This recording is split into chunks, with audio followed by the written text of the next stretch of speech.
Hi, my name is Alexander Birdie, and I am here to talk about Mad Max Fury Road. This film is one of my favorites of all time, not only because of its ability to do incredible action and have an efficient plot that shows and doesn't tell, also because it touches on some really important social issues, such as sexism and tyrannical overlords. So, over the course of this video essay, I'll be explaining Mad Max's themes on gender and class. The discussion on class begins with Immortan Joe. Immortan Joe is a ruler over the many people in his wasteland society. Since he controls the water, he controls the land. His people worship him. He's a deity to them. The War Boys wish for death, so they can meet him in Valhalla, or so he's told them. Here's a clip of Immortan Joe's brainwashing.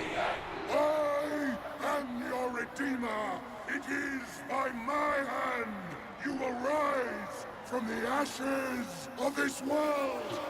An important shot is when we see the war rig get released. As the platform comes back up, War Boys prevent any of those poor people down there from coming up to Joe's fortress, where he hoards food, water, and milk. Later in the film, after Furiosa has killed Immortan Joe, we see not only his people ripping his corpse apart piece by piece, but also we see the water returned back to the people who desperately need it. It's funny to me how Joe is seen as this god to his people, yet the movie depicts him as being actually very gross. In fact, he needs help and apparatuses just to stand up and breathe. If that's not a metaphor, then I don't know what is. To move the discussion from class to gender, we need to talk about the movie's main character, Furiosa. Did you think I was going to say Max? For a film titled Mad Max, Max is actually a very passive agent in this film. The movie starts with him getting captured, and his entire plot consists of just helping Furiosa with her plans for a revolution. It's no question to me that Furiosa is the driving force of the film, no pun intended. Furiosa is responsible for the majority of the plot points of the movie. She's the one who steals Immortan Joe's sex slaves. Before they leave, Furiosa and the women leave Immortan Joe a message. Where are They are not your property. they? Miss Kitty? You cannot own a human being. Sooner or later, someone pushes back. Where is she taking them? She didn't take them, they begged her to go. And Furiosa is the one who personally sends Immortan Joe to Valhalla. Remember me? Fury Road even had a feminine touch in the development cycle.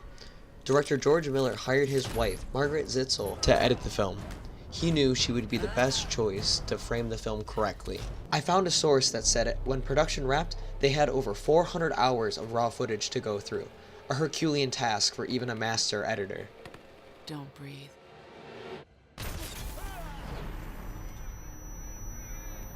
The film would go on to get 10 Oscar nominations, winning for 6, one of those being for Margaret for Best Editing.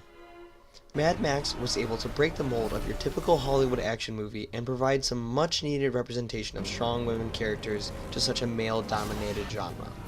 The film has plenty of moments where their female characters get to show off their skills or flesh out their characters. You having a baby? Warlord Jr. Gonna be so ugly. It could be a girl. Hopefully I've helped shed some light on how Mad Max Fury Road executed on its themes of gender and class so perfectly while still being incredibly entertaining and epic. Anyways, thanks for watching.